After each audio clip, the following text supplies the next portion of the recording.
लगा रहा हूं या हिंदू के लिए कुछ कर रहा हूं, नहीं, मैं दुनिया में केवल इस्लाम से लड़ रहा हूं। मेरी दुनिया केवल इस्लाम है। मैं पूरी धरती से इस्लाम को खत्म करना चाहता हूं और वो केवल इसलिए खत्म करना चाहता हूं कि यदि इस्लाम को खत्म नहीं किया गया तो ये पूरी धरती खत्म होगी। और इसकी गवाही के लिए किसी और की जरूरत नहीं है, हमें केवल और केवल कुरान को पढ़ना पड़ेगा। बहुत सारे लोग, अभी हमारे पूर्व वक्ता आचार्य जी कह रहे थे, वागीश जी, कि हिंदुओं के 4 दुश्मन हैं, लेकिन मैं समझता हूं कि हिंदुओं के केवल 3 दुश्मन हैं। एक हिंदू की अकर्मण्यता, एक हिंदू की कायरता और एक हिंदू का कमीनापन। ये 3 हिंदू के दुश्मन हैं, इन्होंने ही हिंदू को बर्बाद किया है। क्या हिम्मत थी मुसलमान की कि मुसलमान हिंदुओं से लड़ पाता? क्या हिम्मत थी ईसाइयों की कि ईसाई हिंदू को खत्म करने की सोचते? क्या हिम्मत थी कम्युनिस्टों की कि कम्युनिस्ट हमें खत्म करने की सोचते? और क्या हिम्मत थी सेकुलरों की कि वो भारत में पनप पाते?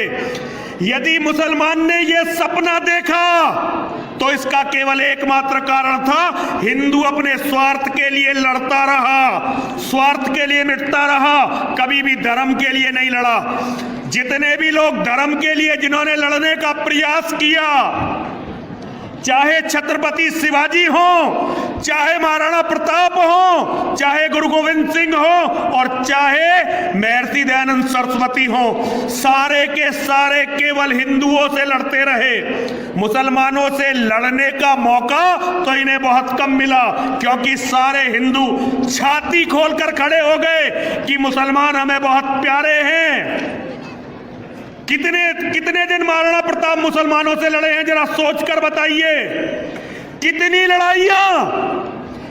लड़ाइयां शिवाजी ने मुसलमानों से लड़ी हैं, जरा मुझे सोचकर बताइए।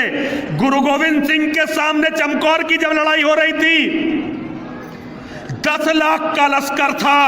गुरु गोविंद सिंह केवल अपने 2 बेटों के साथ और 40 खालसाओं के साथ लड़ रहे थे, तो उस 10 लाख के लश्कर में जो वजीर खान के साथ लड़ रहा था, 22 हिंदू राजा अपनी पूरी ताकत के साथ वहां लगे हुए थे, जिनका एक लक्ष्य था कि आज गोविंद सिंह का कत्ल करना है। जितनी भी आज तक फौजें लड़ी, अंग्रेज कितना आया इस देश में, हम ईसाइयों की बात करते हैं।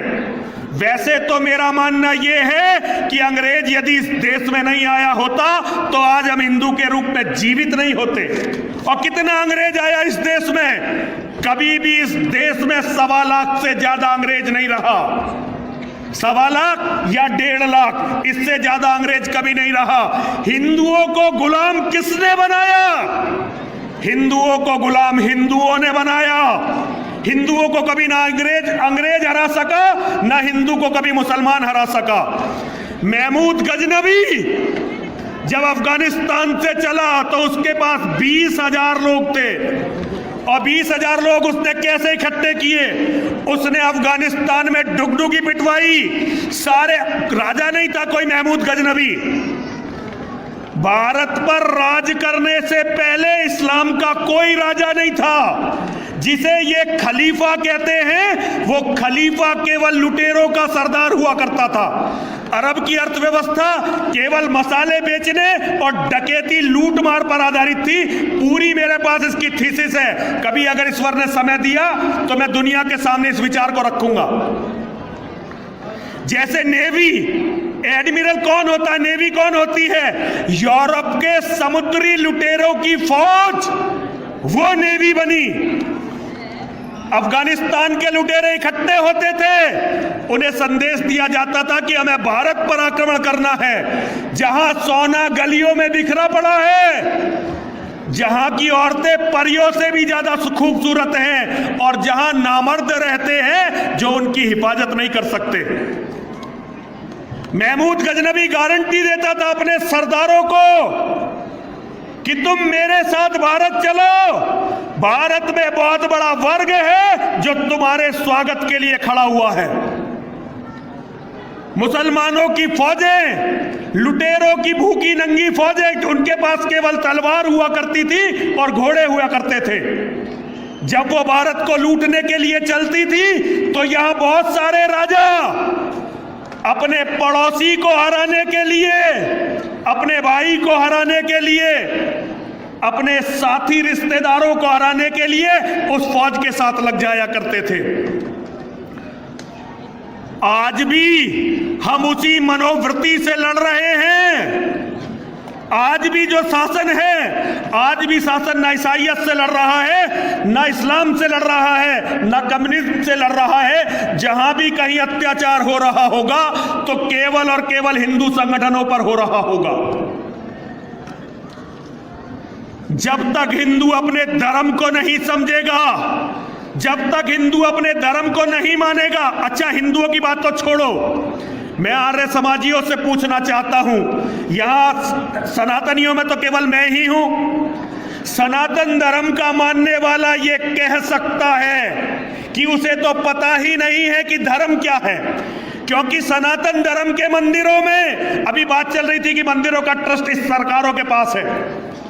अरे ये बताओ, जो ट्रस्ट सरकारों के पास नहीं है उन्होंने क्या कर लिया, उन्होंने क्या करके दिखा दिया। सनातनियों को कभी चाणक्य के बाद, जगत गुरु शंकराचार्य के बाद कोई बताने वाला आया ही नहीं कि तुम्हारा धर्म क्या है। उन्होंने तो केवल मंदिर में घंटी बजाकर लोगों का मूर्ख बनाकर केवल पूजा पाठ आडंबर के माध्यम से धनोपार्जन को ही धर्म समझा है। लेकिन महर्षि दयानंद सरस्वती को आए हुए अभी कितना समय हुआ है? कुछ भी समय नहीं हुआ। और महर्षि दयानंद सरस्वती के बाद स्वामी श्रद्धानंद जी जैसे महात्मा का भी मार्गदर्शन आर्य समाज को मिला। लेकिन आज आर्य समाज की क्या दुर्दशा है, जो हिंदू समाज के अवगुण थे उनमें से ऐसा कौन सा अवगुण है जिससे आज आर्य समाज बचा हुआ है? संस्थाओं पर कब्जा करना, एक दूसरे को चोर बताना, मंचों पर इस्लाम और ईसाइयत के खिलाफ कुछ न बोलना, जमीन पर कोई आंदोलन खड़ा न करना, केवल चुटकुले छोड़ना। मैं क्षमा चाहता हूं, यह मंच ऐसा नहीं है, लेकिन आज आर्य समाज के नाम पर भी वही हो रहा है जो पाखंडी सनातन के नाम पर कर रहे थे। जिस पाखंड से लड़ने के लिए महर्षि दयानंद सरस्वती खड़े हुए, मैं देवी मंदिर का महंत हूं, लेकिन मैं छाती ठोक कर कहता हूं कि मेरी धर्म की लड़ाई की सबसे बड़ी प्रेरणा यदि कोई है तो वह सत्यार्थ प्रकाश है। मैंने सत्यार्थ प्रकाश को पढ़कर धर्म के लिए लड़ना सीखा।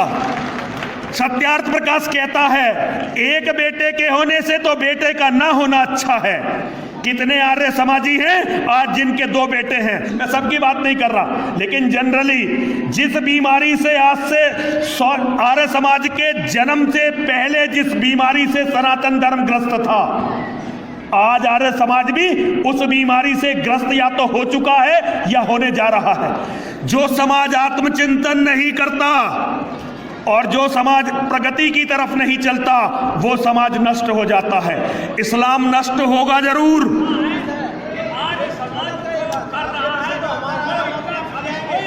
ये मुझे मत समझाओ, ये मुझे मत समझाओ महाराज मुझे मत समझाओ। ये समझाओ उन मुसलमानों को। एक मिनट स्वामी जी, एक मिनट। आपसे कम आर्य समाजी नहीं हूं मैं, आपसे कम आर्य समाजी नहीं हूं। और आप बात को पकड़ने का कोशिश करो कि मैं क्या कह रहा हूं। मेरी बात काटकर आपको कुछ नहीं मिलने वाला। केवल मैं आप लोगों से इतना कहना चाहता हूं कि आपका कर्तव्य नरसिंहानंद के कर्तव्य से बड़ा है।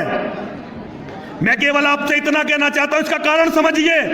अभी महर्षि दयानंद सरस्वती के शरीर को पूरा हुए कितना समय हुआ है? महर्षि दयानंद सरस्वती ने सत्यार्थ प्रकाश लिखा, 13वां समुल्लास ईसाइयत पर लिखा, 14वां समुल्लास इस्लाम पर लिखा। क्यों?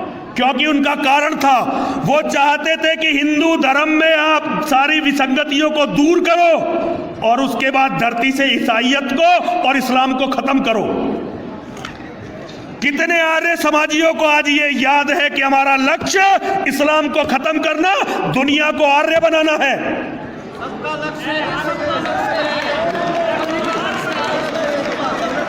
लक्ष्य कहने से साधन नहीं होते, लक्ष्य कर्मों में दिखाने पड़ते हैं, लेकिन देश इस्लामिक राष्ट्र बनने के कगार पर है। यदि मुसलमानों की जनसंख्या को नहीं रोका आप लोगों ने और अपनी जनसंख्या को नहीं बढ़ाया, तो 10 साल बाद इस देश का प्रधानमंत्री मुसलमान होगा और दुनिया याद रखेगी कि नरसिंहानंद जब आर्य समाज के सम्मेलन में आया और इस बात को कहना चाहता था, तो आर्य समाज के सन्यासियों ने खड़े होकर नरसिंहानंद का विरोध किया था। आज अपने कर्म करके दिखाइए स्वामी जी, मुझे जवाब मत दीजिए, मैं तो आपके शिष्य से भी कम योग्यता रखता हूं। दयानंद सरस्वती को जिसने दिल में धारण करा है, उसके छोटे से छोटे शिष्य से भी कम योग्यता मेरी है। लेकिन मैं ये कहना चाहता हूं, यदि देश पर इस्लाम का कब्जा हुआ, यदि इस धरती पर इस्लाम का कब्जा हुआ, तो दयानंद सरस्वती को जाकर क्या मुंह दिखलाओगे, ये सब सोच लेना। सबको प्रणाम करता हूं, गलत कहा नहीं मैंने कुछ, लेकिन अगर बुरा लगा तो क्षमा भी चाहता हूं।